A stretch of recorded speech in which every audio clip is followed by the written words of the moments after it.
All right, shall we get started?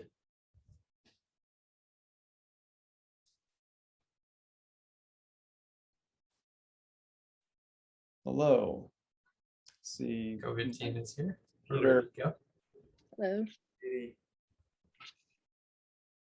All right, so we are right on the hour. Welcome everybody to another episode of RATV. I'm Peter Kolchinsky. I'm one of the portfolio managers here at RA Capital, and I'm joined by my colleagues, Peter, Mike, and Katie to first talk a little bit about COVID and latest developments there. And then I'll be joined by Josh Cohen from Tufts, a leading health economist, and we're going to talk about how to value drugs. What's the right price? That's a particularly relevant topic given some of the developments coming out of Washington regarding drug price controls. Before we get started, I just want to remind everybody that we're a regulated investment manager. We ought not to be talking about any particular stocks, but should we happen to mention a company, it's purely to talk about the substance of their product and the science, and we are not offering any investment advice. All right, with that, why don't we get into it? Who's gonna lead us off on the COVID agenda for today? Yeah, we're gonna dive right in with just a few COVID topics. We have a few vaccine topics with pediatric vaccines, and then mixing and matching with the boosters. And then Peter has a therapeutics topic on, I believe, an antidepressant drug that was in the news and how that could potentially be used for COVID therapy. But we'll start with probably the most relevant after yesterday's CDC recommendation to approve pediatric vaccines. So I'm sure most people have seen Pfizer's vaccine can now begin to be distributed and is recommended for use in children age 5 to 11. So this is great. We know that pediatric cases had been increasing a bit when school started back up in session in September, and obviously the worry there, we want to protect these children, but the bottom line is the vaccine has now been proven to be safe and effective based on the totality of data that the FDA has seen. The dose is smaller than what adults are receiving. So for Pfizer, it's a 10 microgram dose, whereas the adult dose is a 30 microgram dose. But it has been given emergency use authorization based on a study that enrolled 4,700 individuals and showed 90.7% vaccine efficacy. But what is even more important is that there are no cases of severe COVID, nor any cases of the two heart conditions that are of concern, myocarditis and pericarditis. The FDA did spend extra time looking into the risk of myocarditis and pericarditis, and they created a model to weigh the potential benefits or the benefits of preventing severe COVID-19, hospitalization and ICU admissions, and deaths from COVID against the potential risks of these heart conditions, and ultimately determined that the benefit outweighed the risks. Wait, hey, Katie, I was wondering, were the studies really big enough though to inform us of the myocarditis risk, given that even in the younger males that have been studied so far, what's the rate, like 1 in 5,000 or 8,000 or something like that? So it would take a massive study in children to see whether we have that rate of myocarditis. Do we have enough patients? So that's why they created these models to sort of, extrapolate out what it would look like. Since, like you're right, there were no cases in this small number of patients. There weren't even 5,000 patients. So if there were even one, they don't get the rate seen. Right. So I think the general rule would be something like if you have 3,000 patients and you see 0 cases of something, then you can feel good that you excluded a rate of like 1 in 1,000, right? You divide the number of patients by 3, and you say with statistical significance, you don't have, 1 in 1,000. Well, that's not the question. The question is, do we have 1 in 8,000? You would have had to see 0 cases out of 24,000 kids in order to say, oh yeah, we've excluded the rate of myocarditis that you see in males age 20 something. So Right. more data to come, but it does beg the question, what is the purpose of this vaccine? Was this discussed? Did you guys glean that from the AdCom? Is it because kids themselves need protecting from COVID? The risks outweigh the benefits, from the benefits outweigh the risks for children themselves? Or is it because we need to vaccinate kids in order to, plug that big gap in our herd immunity? Well, it's a little bit of both, but I think ultimately it does boil down to more of the herd immunity question, because who's driving hospitalization rates and deaths right now is that over 50 population, and even older than that. So if kids could still spread it to, parents, grandparents, older caregivers, that's really what would keep the pandemic moving more so than infections in children themselves. I think in the kids themselves, long COVID came up as a potential concern, which we still don't know enough about to weigh that as a risk. So yeah, so we need to move beyond just thinking of COVID as, do you end up in the hospital or don't you, in order to make the case that you're actually protecting your kids, for their sake, not just to improve the herd immunity in your family or whatever. And I don't think enough attention has been paid to what are the longer term consequences of even mild or moderate COVID. But when you think about schools, how if a kid or two tests positive, they shut down the whole school. All of a sudden you start saying like, oh, I know why I'm vaccinating my kid, because I don't want them to be quarantined for 2 weeks. I don't want the school to be shut down. So it's interesting, right? As long as we have schools being really paranoid about, one or two cases like that, it creates a very strong incentive to vaccinate your kid. Yeah, that makes a lot of sense. So benefits across the board with pediatric vaccines. So that was a big win for the week. Yeah. What was the tolerability like? It was in line with, I think, how it's been across the board. Tolerable enough that, again, the benefits outweigh the risk, but not probably something that anyone would want to do every month or week if they had to, but once a year might be manageable. I don't know about that. I mean, until you've taken your 6-year-old in for a flu shot, which is a pretty well tolerated vaccine, if it really is as unpleasant as it is for 40 and 50-year-olds with the intact immune system, where the second shot in particular can really knock you out. I think that it might be a bit of a struggle to get kids to go in to get that shot every year, right? If that's what it's going to take. But did you guys see, sort of side-by-side comparisons of tolerability? I feel like I saw a chart somewhere, and the lower dose of mRNA did look like it was better tolerated with, fewer of the, higher grade fatigue and pain and fever and stuff like that than what we've seen in adults. I don't recall the exact rates, but I know it was, the fever, fatigue, headache were sort of those top concerns. So no surprises there, but that you could be right that they were lower than what we saw with the adult higher dose. Okay, well, we'll be sure to update our COVID map with the pediatric tolerability data side by side, maybe find something to compare to, like flu vaccines, to give people a sense of what to expect. Yeah, that would definitely be a helpful graphic to have for the next iteration. Any other COVID topics? Well, Mike, I know you wanted to touch briefly upon mix and match. Yeah, we can do that pretty briefly. Just some quick background. In vaccines, there are different categories, so each with different advantages and disadvantages. And this has been the subject of much of our discussion on RATV. So you have more traditional protein vaccines like Novavax, newer mRNA vaccines from Pfizer, Moderna, viral vector, et cetera.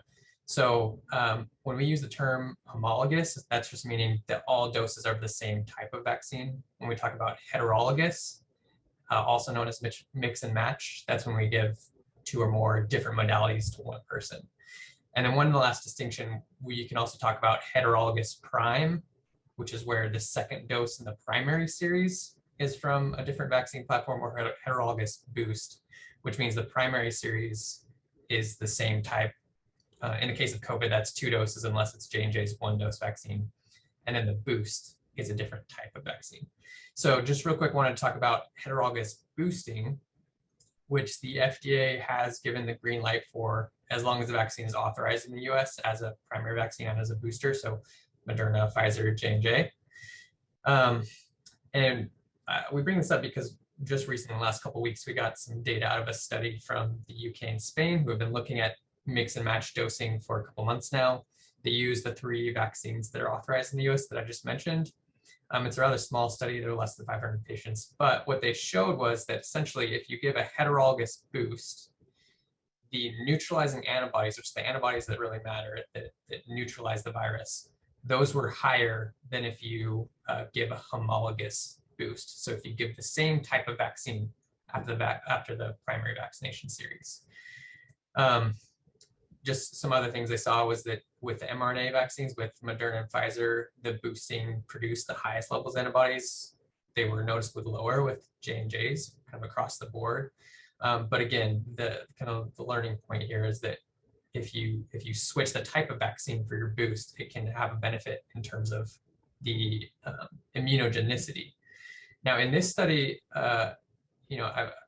looking at the data just recently today, it looks like the reactogenicity, or sort of the side effects, were pretty similar depending across the different types of boosters. But I know past studies have shown that you get worse side effects and reactogenicity when you have a heterologous boost regimen. So I think we're still going to have to kind of learn how that plays out and whether this is going to make these even less tolerable. But so far it looks like it has an immune advantage. And I think this is really important to look into, just because not only for that immune advantage, but this has implications for simplifying the logistics of rolling out boosters. Because if you have to get the same, or if you're trying to get the same type of vaccine, that can be a lot more complicated than just getting whatever is available, especially in developing countries. So it's funny, when I was trying to figure out like which booster would I want to get, third booster, and I did get mine. I'd gotten Moderna shots the first time, and when I saw the second shot, Moderna was pretty unpleasant. I was pretty off for like 36 hours, and so I was kind of expecting that's what it would be like. And you could see that the Pfizer neutralizing antibodies were like a bit lower. The protection rate looked like it was a bit lower, but just a bit. But the tolerability data from getting a Pfizer shot, if you'd gotten the Moderna vaccine the first time around, looked notably better, than if you got, a third Moderna shot. So that's what I ended up getting. And overriding thousands of patients worth of data, my N of 1 was, it was surprisingly well tolerated. I was like reduced the amount of meetings and stuff like that I had scheduled for 36 hours, expecting I wouldn't be able to do anything, but it was okay. And then a colleague of ours just got, his third shot of Moderna and was wiped out. And I think that was heterologous for him. So, we're going to start to see, data, how people talk about it in the real world. We'll see if Saturday Night Live does any more skits where people talk about what their vaccine experience is like. But that's what it's like for us adults. I did want to pull up this page I found showing pediatric tolerability. This is in 5 to 11-year-olds after the first dose, which generally is well tolerated, and most notably the second dose here. So this is what it looks like on pain at the injection site. So mild is okay, but moderate. So this 18% rate, 17.8 versus 3.5, that your kid's going to complain about. So, that's like 1 in 6 kids, 1 in 5, 1 in 6 kids are going to report moderate pain at the injection site. And that sucks. Redness, no big deal. Swelling, no big deal. And then you get to, the kind of things that are unpleasant to deal with. Fever, fairly low rates of fever here. Fatigue, moderate fatigue, 11% versus 17. I think it looked worse in adults. Now, you could find the adult tolerability data on our map. Getting to headache 6 versus 9, that's not that big a deal for moderate, headache, because this is the placebo rate, right? Chills, I've experienced chills from the Moderna vaccine the first time around. So mild, moderate chills, pretty low rate here overall. Like there's no difference in the first shot versus placebo, 3.6 versus 4, and some difference here in the second shot. Vomiting, okay, that's good, low. Diarrhea, there's no discernible difference here. So all in all, these lower doses in kids are surprisingly well tolerated. At least Pfizer's anyway. I haven't seen the Moderna data yet. It may be out there. We could take a look at it. But those of us with kids thinking about what it's going to be like to drag them in and convince them to get a shot, seeing this, it's I would argue reassuring compared to what we might have expected. Older people have milder reactions to they're less. The COVID vaccines, the mRNA vaccines are less reactogenic in older people because their immune systems are weaker, it goes the argument. And as you get to younger people that are healthier and have more robust immune systems, that's where the immune systems really rev up. And so the concern was, darn, those kids with their really, really healthy immune systems, I mean, what are they going to do? Like spontaneously combust when you hit them with mRNA? And the answer is, at these lower doses, it's not as bad as we thought. Hopefully, we'll do better in the future with maybe protein-based vaccines if we do need to get to annual booster shots for kids. So why don't we wrap up the COVID section then and jump into our conversation with Josh? Right, Josh, will you join us? Just turn on your screen. Oops, I cannot turn on my screen. Oh, you ought to. Oh, wait a second. It just said start my video. Okay, there we go. All right. All right. Good. Great. So I would like to introduce everybody to Josh Cohen, an associate professor of medicine at the Tufts Medical Center Institute for Clinical Research and Health Policy Studies. And he's the deputy director of the Center for the Evaluation of Value and Risk in Health. We have very long titles here. Yeah, I mean, it's very, very impressive. I mean, it's quite long. It spans 2 lines there. I'm just a guy, but but you are a health economist. And I thought that as maybe a opening question, tell us a bit, what is a health economist versus maybe just an economist who happens to look at health? Yeah. So first of all, thanks, Peter, for having me today. And I see we have almost 200 people. That's really great. So thanks, everyone, for being here. Yeah. So, I mean, all economists, including health economists, I would say, worry about, if you Google it, what do they worry about? They worry about what gets produced by the economy and how does it get distributed.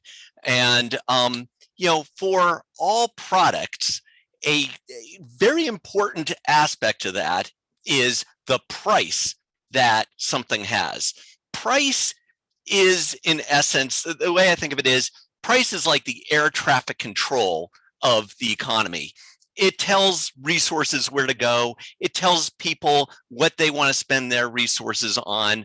And so price being very important, when it comes to drugs, we want to think about how do we get to the right price? What should the price be for all these drugs? So what health economists worry about a lot is how do we assign prices to drugs, which gets into how do we value their benefits? So that's what we worry about. And I guess, so as a subspecialty, in essence, health economists worry a lot about how to value drugs. Not all health economists, a lot of them do a lot of other things, like how's Medicaid work? I have no idea, but that's what our community worries about.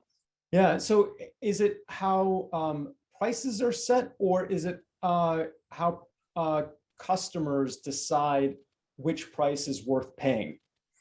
So I guess it would be both of those things. I mean, more in a sense, the latter, what what value or what price customers would think is worth paying for a particular drug, as opposed to the mechanics of like, okay, well, how does that price then end up being the price that's charged for the drug? Although we do worry about that too.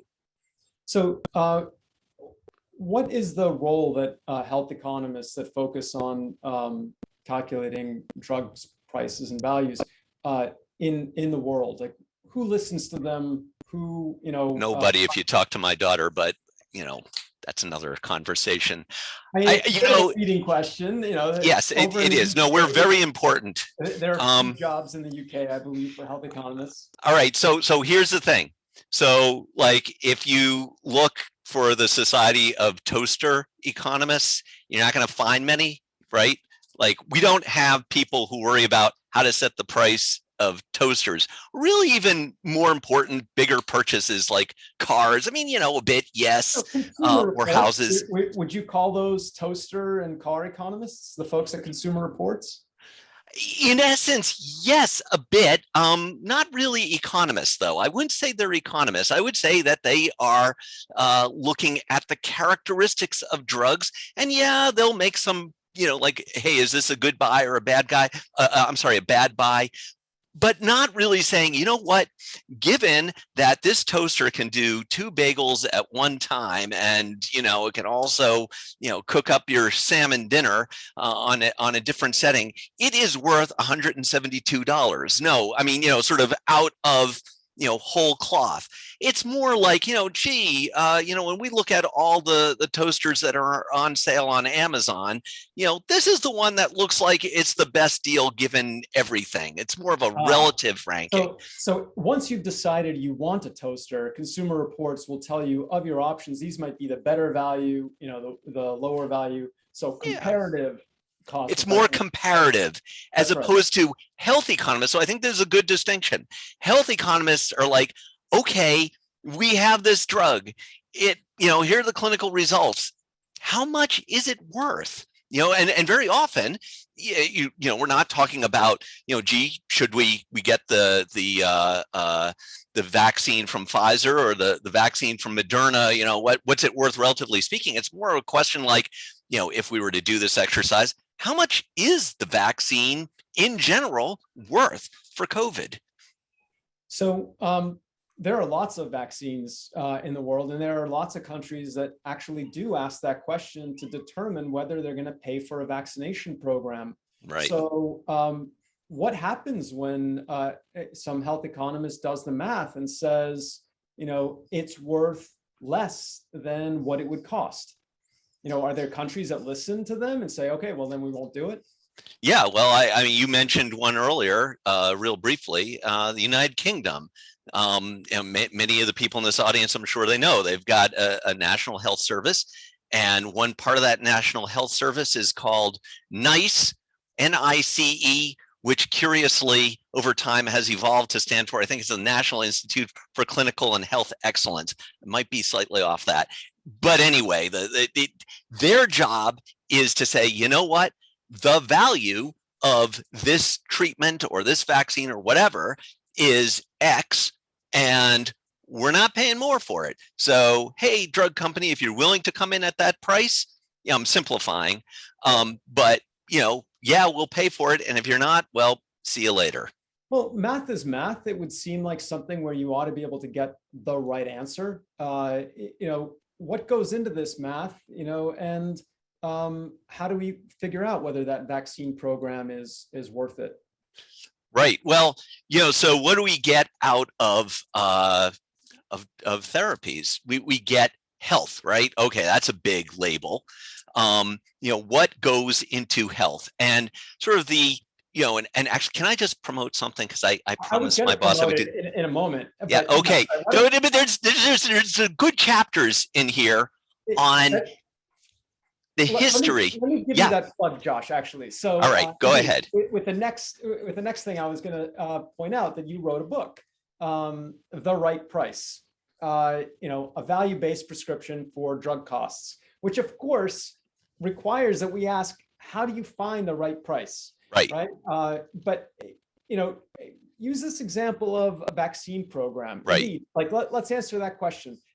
This notion of the right price for what? What is the benefit? How do we measure benefit? And then what goes into price?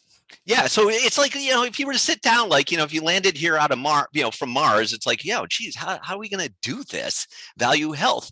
And what I was going to say is, the book actually goes through the history of this problem. It goes back like 400 years. But, skipping all that, although I will say this explanation is the least insanely dull explanation, if I may. It's true. It is absolutely, I think it should be required reading for, CEOs and heads of R&D of every company developing drugs, because if they can't speak the language of here's why I believe our medicine will be worth, at least what we hope to charge for it, they may find themselves increasingly in a world that says, well, I consulted a health economist and they did some math for me and it says it's not worth it. So not worth it. Not paying. Right. So, so to get back to our, your question, which is, all right, how would you do this? And so you start off with, well, what do we care about in health? And, it's the intuitive stuff. And one is, how long am I going to live? So the longer you live, the more value something has. And what's the quality of my life? Am I in pain? Do I have full function? And that's the quality of life. And roughly speaking, those two dimensions come together in something called a quality adjusted life year. Many people on this call have probably heard that. It's called the QALY. It's great when you're playing Scrabble, QALY. Basically what it is intuitively, 1 year in a hypothetical state of perfect health is worth 1. And if you're dead, that's worth 0. And the rest of us are in between. There's a lot that goes into it, of course, beyond that. And that's the basis. That's conceptually it. Right? Is if you live 70 perfectly healthy years and then you drop dead instantly, you have lived 70 qualities. You get 70 qualities, right. And if there's a drug that can tack on 5 more years to your life of perfect health, then it has given you 5 more qualities. That's right. If you, were to suffer a stroke at age 70, and you would die, instantly from it, but this drug actually saves your life, but you live in a state of, disability, then you wouldn't give the drug credit for 5 full years. You would say, well, actually, it's only giving you credit for let's say you're living at about 60% of a full life. So it's really giving you 5 times 0.6. Yep. So it's 3 qualities. So if somebody said, well, I will pay you, more for the drug that, restores you 5 full years of life at full health, than for the drug that only gives you 5 years at a state of disability, then, there's a judgment there. There's a judgment that says that a year of life lived in a state of disability is worth less than a year of life lived in full health. So it's a little more than a judgment. In theory, you can go out and get preference data. So these weights, they don't just reflect like, oh, hey, pull out of the air, I think 0.6. It's more like when you ask people what trade-offs they would make, hey, would you be willing to live for a shorter period of time if we could get rid of this disability? How much life would you be willing to give up? Or what chance of, a side effect that might kill you in order to get rid of this disability? So it's not judgment, but it is preferences, and it's subjective. But don't gloss over that, because that's actually a really cool thing. When I first learned about this, how do you even calculate? Is it 0.6? Is it 0.7? Whatever. I thought that it was actually fascinating that one way that they do that is indeed to ask a person, if you could have, actually you set this up, what is this trade-off of life? Like, how would you get to 0.6? So let's just take your example. So say a person, has, some sort of disability that causes tremendous pain. Maybe, it impedes their mobility substantially. And you say, oh, hey, we've got this treatment, and it will essentially make this pain and disability go away. The problem is that instead of living for 5 years, it has liver toxicity, and we expect that it's going to make you live or kill you sooner. That we wouldn't word it like that, but whatever, you will die sooner. And we say to them, if it's going to shorten your life to 1 week, would you be willing to do that? And, of course, most people would say, no, I don't like the pain, but I'm not going to live for 1 week, and instead of 5 years with disability, one week in quote, perfect health in exchange for, 5 years in disability. And we go, well, what about 1 year? And you're like, nah, still not good enough.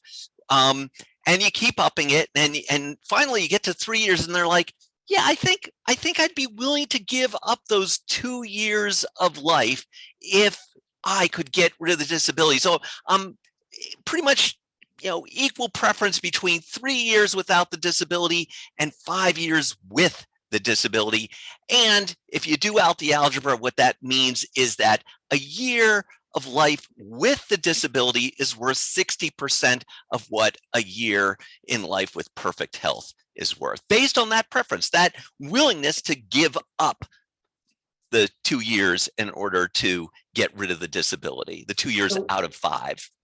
So that seems rational enough, right? As a way of factoring in both the duration of life and the quality of life. And then of course there's cost. How do they calculate the cost of, is it just the list price of a drug? Cost of administration, like what goes into cost? Right. So, we've got these qualities. Qualities are good. We want more qualities, right? And so we're faced with this decision like, hey, we're going to have to pay something to get the qualities. It's not just for drugs. Like if there's a surgery that would give us more qualities, that's worth something too. And the question is, how much are we willing to pay to get more quality adjusted life years? So at some point we have to do an exercise where we figure out what are people willing to pay to get a quality adjusted life year. Now, there's a subtlety here, because like if you're talking to me and it's like, you're going to die tomorrow, how much do you think your another year of life is worth to you? I'm going to say, hey, take all my money out of my bank. Now my kids are going to be upset because that hurts what's left to them. I don't care about them in this discussion. I want to live. I will pay anything to live, right? So we don't do it just like that. Instead, it's more like this. It's so imagine, let's not talk about drugs and healthcare. Let's talk about cars. Suppose you have, I don't know, 1,000 people buying a car, and there's an option to get I don't know, some extra airbags in the car. They're going to make it safer. And everybody who buys this extra option, their risk of dying in a car crash is reduced by 1 in 1,000. So among this entire group, one person on average expected is going to live, and let's say it's 10 more years on average, all right? So we're going to get 10 more life years if everybody buys this option. Now, how much are people willing to pay in order to avoid that risk? In other words, to get that expected benefit of not being killed in a car crash? Well, if the entire, let's say each person's willing to pay, I don't know, $500. Well, there are, as we said, 1,000 people. They are willing to collectively, well, each one of them is willing to pay, what did I say, 1,000 or 500? I said 500. So $500, 1,000 people. So collectively, the group has said, we're going to pay $500,000. And our expectation is it's going to save 10 life years. And let's just say it's 10 quality adjusted life years, right? So that means that the population has agreed we are going to pay $500,000 to save 10 quality adjusted life years, which means that implicitly what they're paying for those little reductions in micro risks amounts to $50,000 per quality adjusted life year. There's a lot of algebra there, but you get the idea, I hope. It must get pretty interesting when you ask, the value of smoking. I mean, people are paying money to shave years off their life to presumably, increase the joy of their life, right? Like, so you can model all kinds of weird stuff Well, the question you would ask maybe to smokers is, because there's the question of addiction there and pleasure that some people, I guess get from smoking. And if you said, hey, we've got a cigarette that, we just invented that has zero risk, how much extra are you willing to pay for it? And you won't be able to tell the difference between that and a regular cigarette. That would be the exercise that an economist. Now, there's all sorts of ethical questions I'm sure that would arise from that, but that's the idea.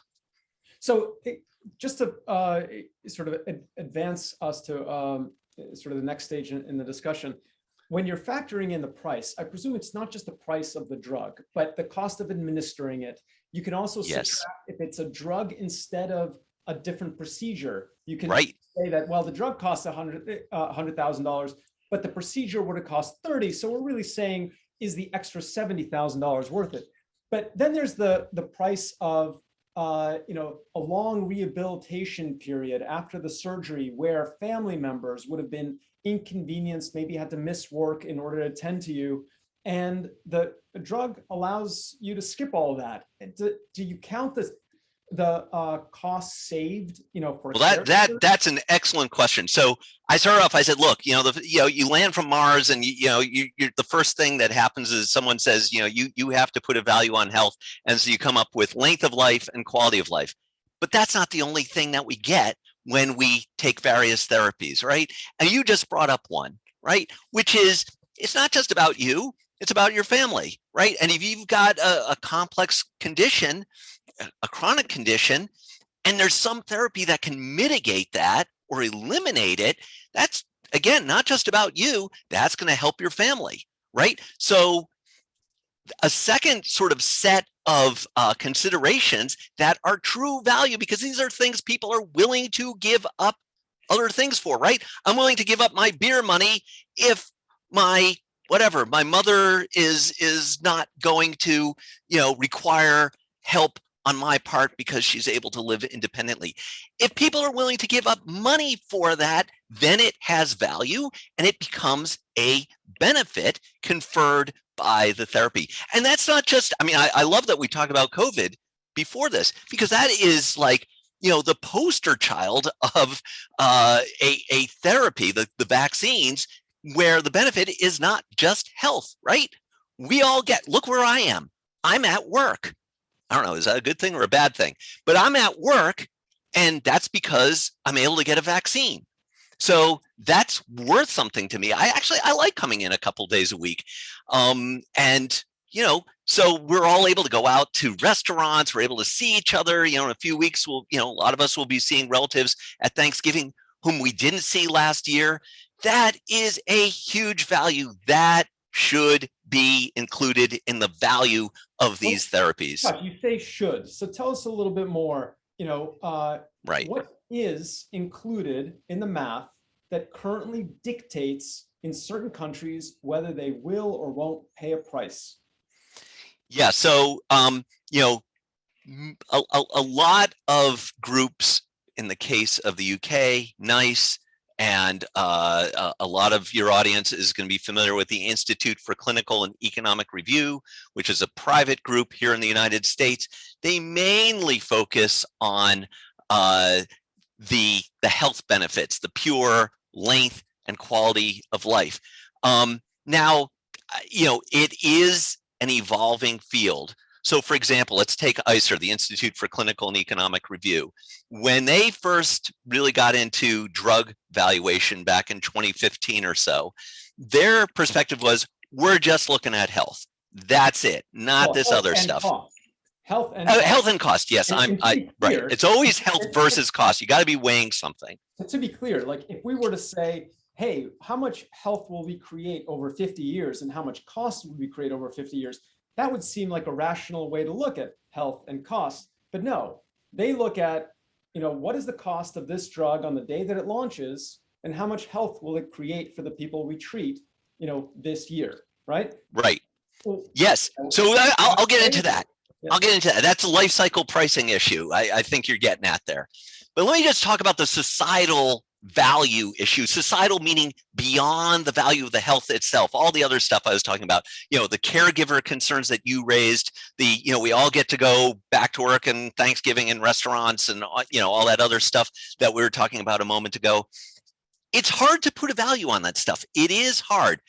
ICER has been moving towards doing that. The framework that they put out just before the pandemic hit said, we're going to do 2 sets of analyses. One is going to be the pure, original vanilla, just the quality adjusted life years, basically. I mean, I'm oversimplifying, and costs, right?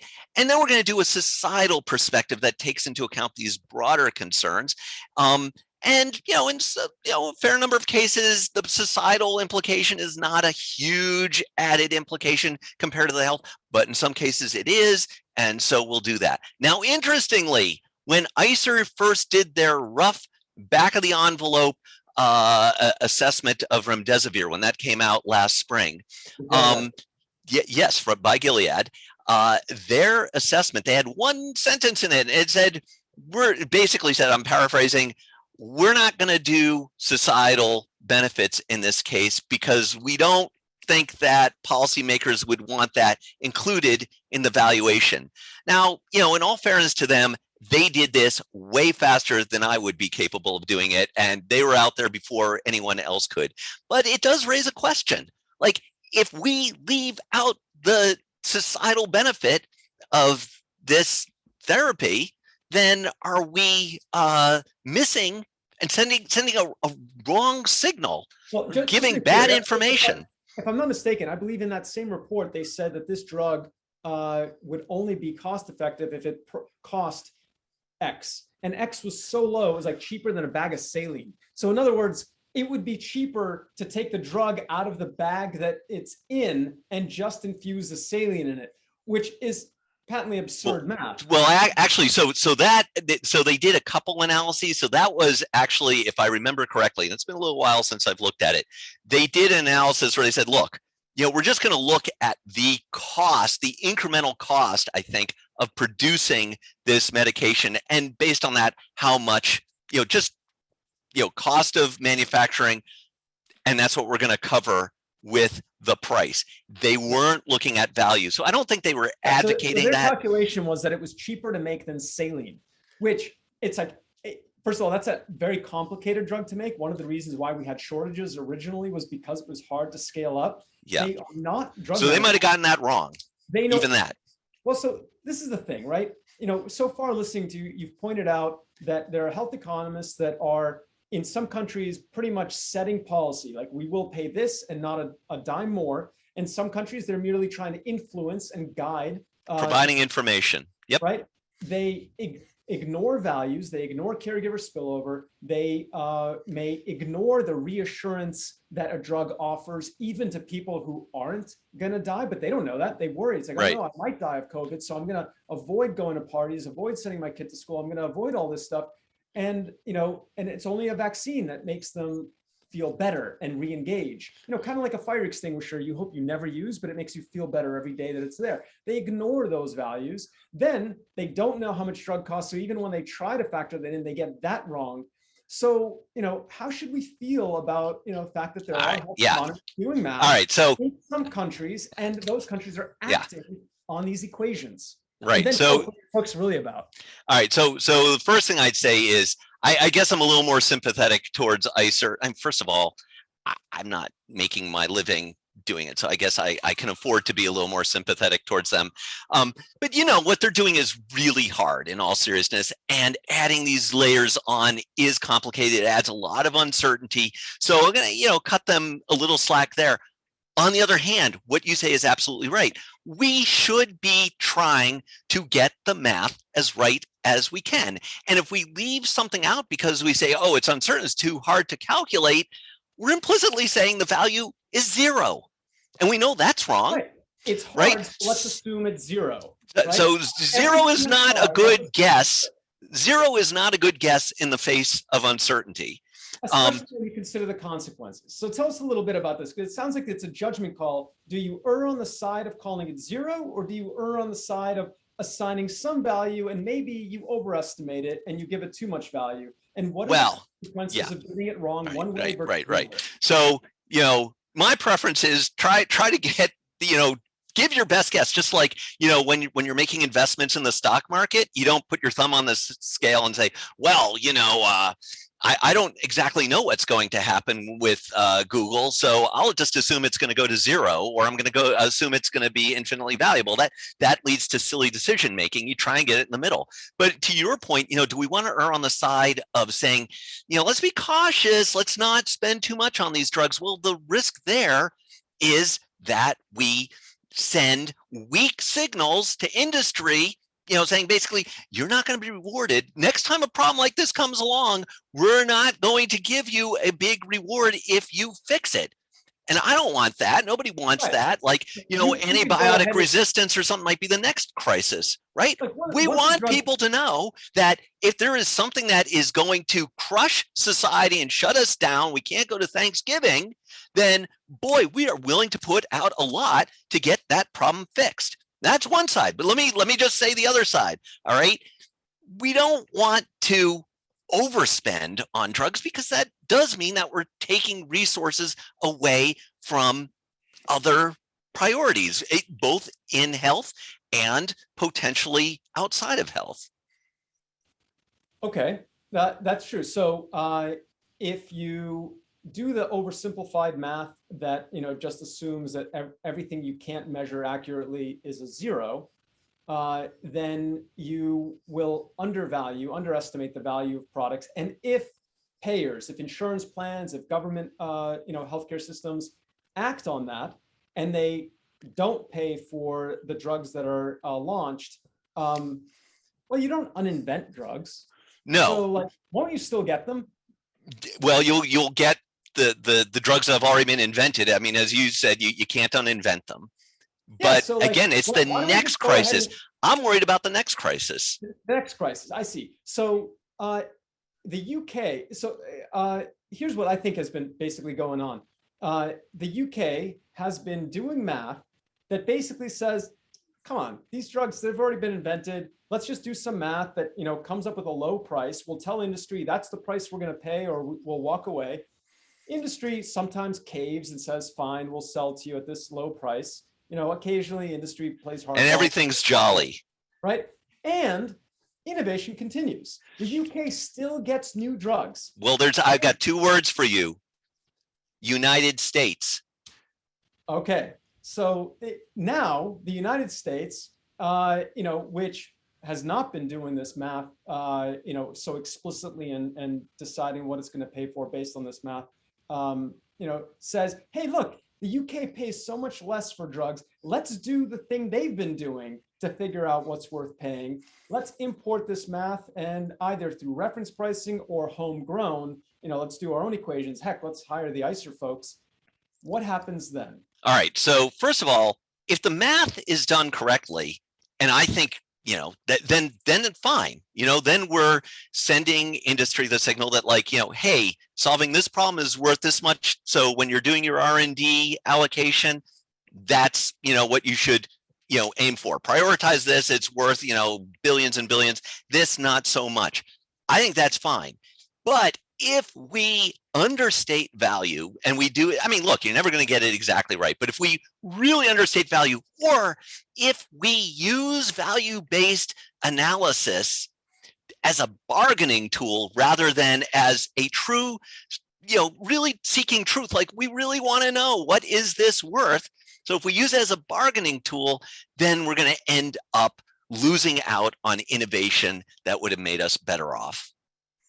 So I have a couple slides I want to share with you, just to sort of capture for the audience, I think, what we're grappling with.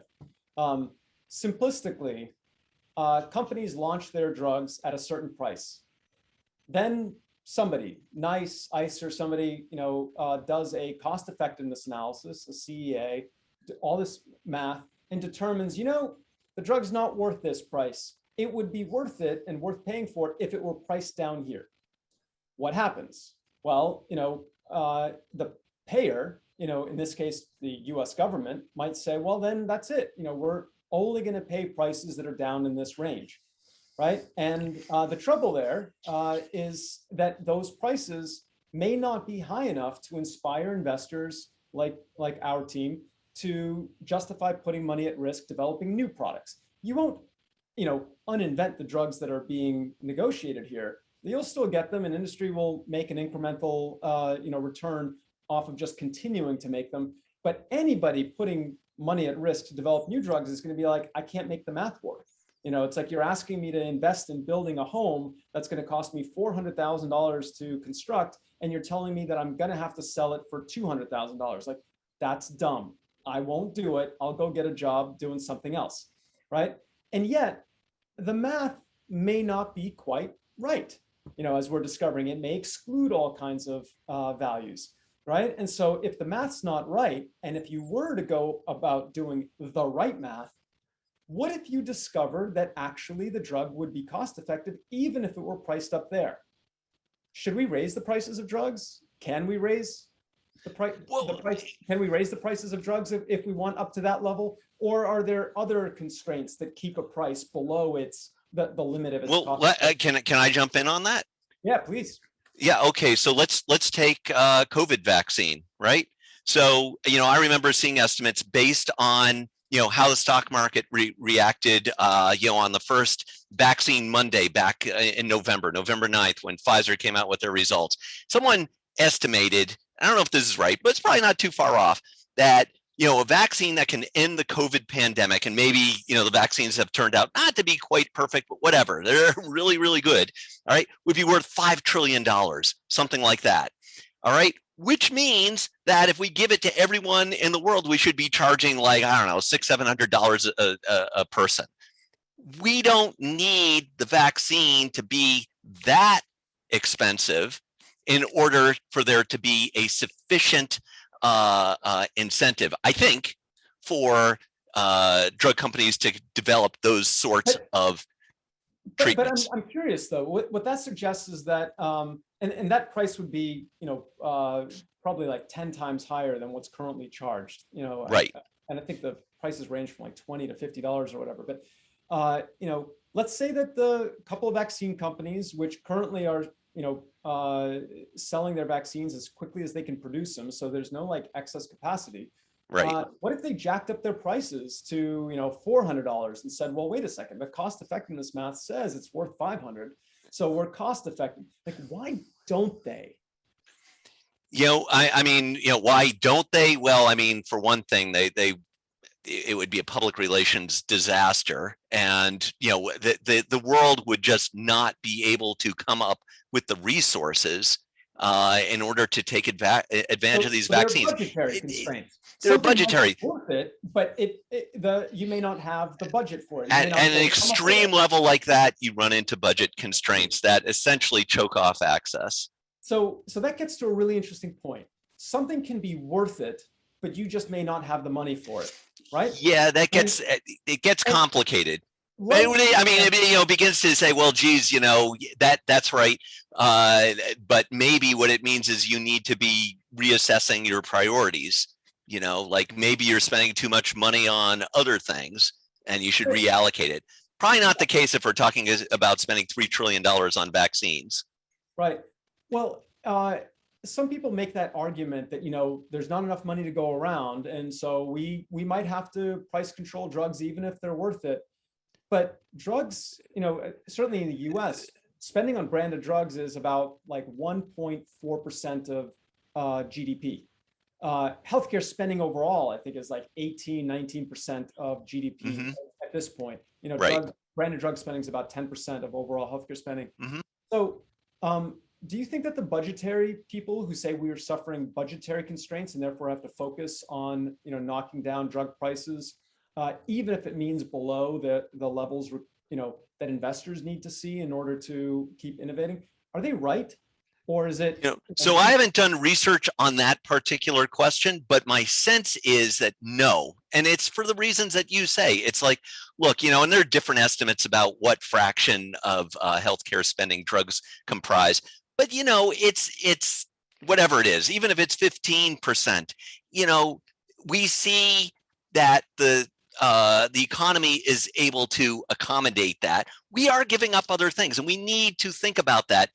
How is it influencing what we spend on education, on defense, and so on? But it's not like the system is grinding to a halt. And so health economics, value-based assessments and pricing helps us understand what are we getting for these drugs, and are we overboard and spending crazy money and hence wasting, or is this still worthwhile?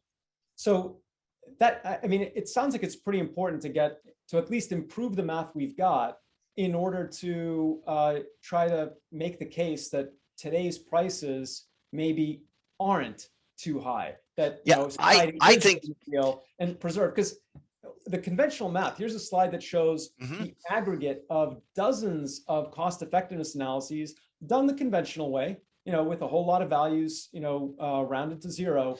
And it shows you the prices of the drugs, in this case, list prices. So it ignores the discounts that drug companies pay, and the values that they need to be at in order to be deemed cost effective by the equations run by these health economists. And almost all these drugs are priced above what these formulas would tell you is fair. So when you look at a chart like that, it just gives you the impression that almost all drugs are overpriced, that none of it is worth it, right? Right. And yet, so message number one, you're saying it. Message number one is we've got to invest in getting the math right. If we don't have the math right, then this is the story that circulates. It's really easy for, this makes a great meme, right? It's very easy for people to get the impression that oh, we're spending too much money. See all these drugs that are overpriced, boom, dead. So we've got to get the math right. And that's going to take work, because as I said, a lot of these added components, which we know are real, that we care about, are things that we need to develop evidence for so that they are scientifically defensible. So that's message number one. There's a very pretty diagram to describe what you're talking about. Yeah. It's called this value flower. And mathematicians don't usually talk about flowers, but this one basically says, look, there's so many facets of a drug, that you need to take into account, like the severity of disease, what you mentioned before, that if you have very little life to live and you're in a terrible state, then a little bit of extra time and a little bit of improved health might be worth everything to you, right? The insurance value or reassurance value of just knowing that a drug is there in case you need it. I mean, think about smallpox drugs.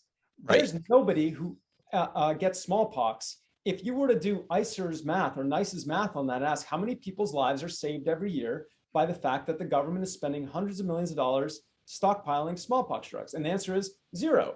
There appears to be zero benefit, that is generated from having these drugs. Meanwhile, we are spending money on it. So we're all happier because we know we're not going to get smallpox. That's worth something. Their math says that we are paying an infinite amount per quality, right? Whatever it is, $300 million per year to stockpile divided by zero qualities is infinity. Well, infinity is too high, so we shouldn't do it. Meanwhile, all of us can be like, no, I feel better knowing it's there, right? In other words, it's insurance, it's reassurance, it's what a fire extinguisher is or a fire department that you hope never to need to call. Yet the math doesn't include it. And so they would have us not fund those kinds of things, right? Right. So absolutely. Message number one is got to get the math right.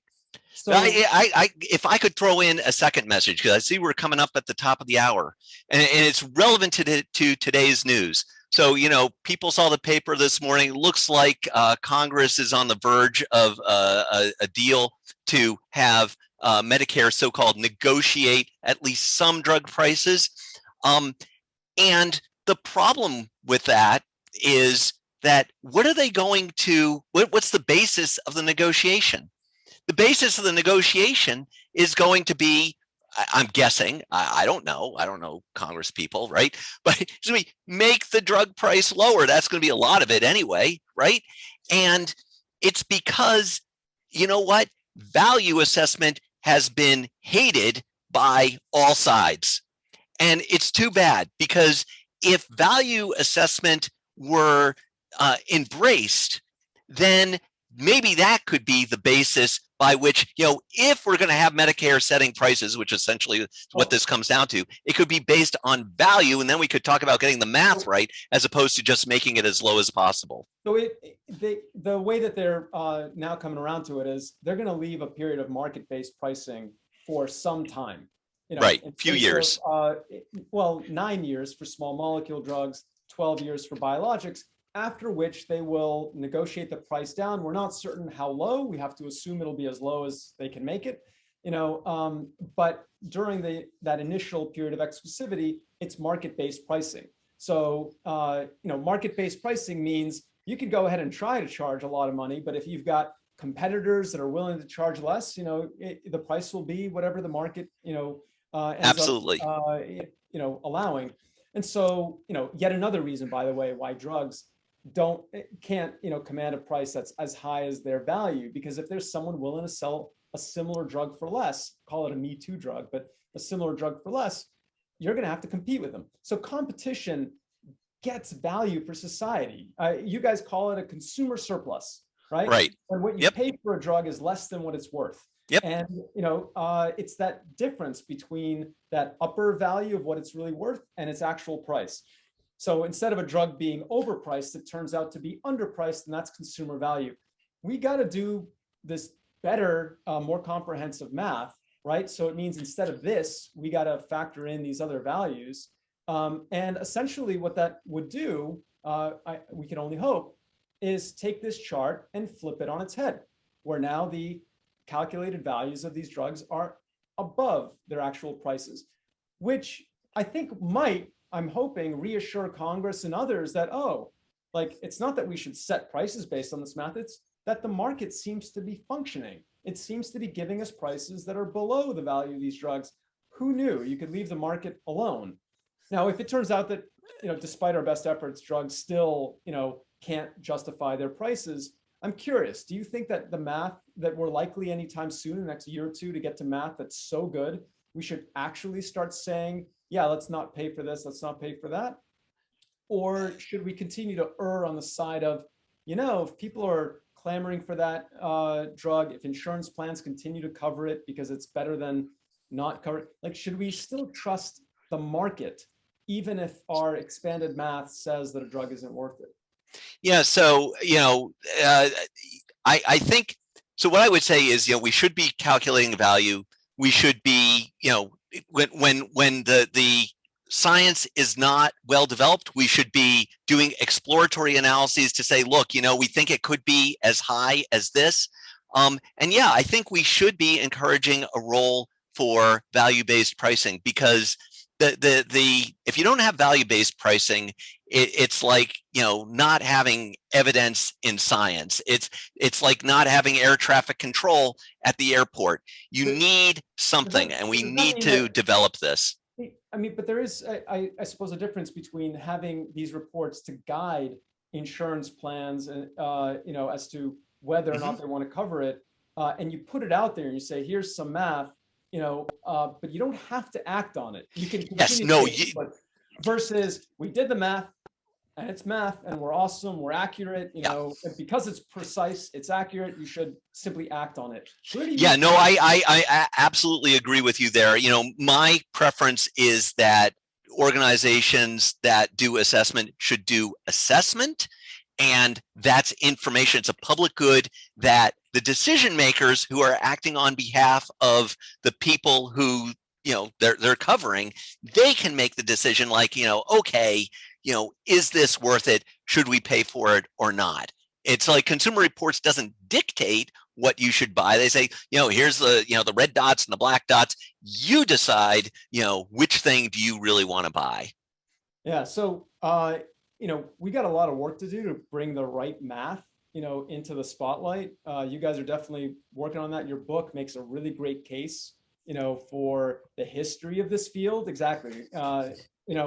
And we're recording this session. My hope is that, we're going to be able to share this link with many people in the industry, and try and get not just your peers, health economists, market access people that work within these companies to read it, but actually the bosses way up there. This is important. That's right. Because I think that our industry has basically simply trusted that the math was not going to, influence or dictate what America, the primary mortgage payer for all this building that we're doing, it's not going to dictate what America pays. We can just keep engaging in market-based pricing.